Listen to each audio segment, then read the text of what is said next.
Land for job मामले में प्रवर्तन निदेशालय ईडी की पूछताछ को लेकर बिहार के पूर्व उप मुख्यमंत्री तेजस्वी यादव ने बड़ा बयान दिया है। उन्होंने कहा कि दिल्ली चुनाव के बाद अब भारतीय जनता पार्टी की नज़र बिहार चुनाव पर है और इसी के तहत उनके परिवार को परेशान करने के लिए जांच एजेंसियों को लगाया जा रहा है।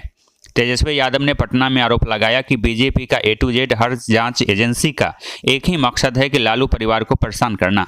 चाहे बीजेपी का IT सेल हो या कोई अन्य जांच एजेंसी, वे बस हमें निशाना बनाते हैं। उन्होंने आगे कहा कि उनका परिवार कानून का पालन करता है। जब भी ईडी का सम्मन आता है हम लोग हाजिर होते हैं, लेकिन इससे कुछ हासिल नहीं होने वाला है। उन्होंने कहा कि अगर हम राजनीति में नहीं होते तो हम पर इतने मामले दर्ज नहीं होते।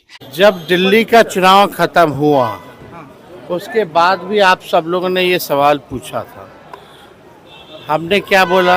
अब बीजेपी की A to Z जो भी टीमें हैं या जो बीजेपी के IT सेल हैं, अब केवल उनका काम बिहार में ही है।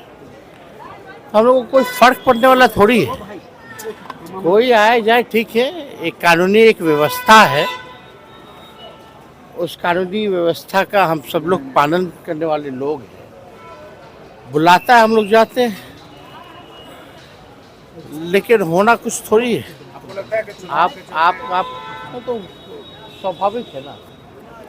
अगर हम राजनीति में नहीं होते तो मेरे पे एक केस होता क्या? कोई मुकदमा नहीं होता। हम राजनीति में हैं, इसलिए पॉलिटिकल वेंडेटा के हिसाब से, राजनीतिक षड्यंत्र के हिसाब से मुकदमाएं जो हैं वो की जा रही हैं और इससे हम लोगों को फर्क पड़ने वाला नहीं। ये तो एक बार आप लोगों की तो गिनती भी भूल गए होंगे कि कितना बार हमको, कितने बार लालू जी को, कितने बार मेरी माँ को ईडी और CBI ने बुलाया होगा या इनकम टैक्स ने बुलाया होगा। किसी को याद भी है? तो जब बुलाएगा तो जाएंगे, कानून का पालन करते हैं। ये लोग घबराए वाले लोग हैं, घबराते रहे। डर है, भय है।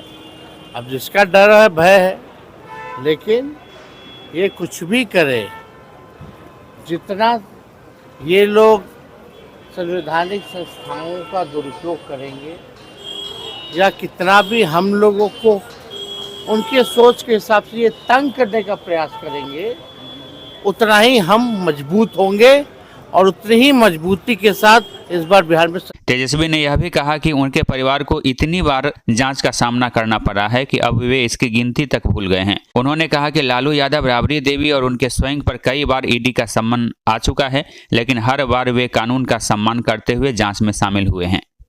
A to Z news live के लिए दीपक कुमार तिवारी की रिपोर्ट।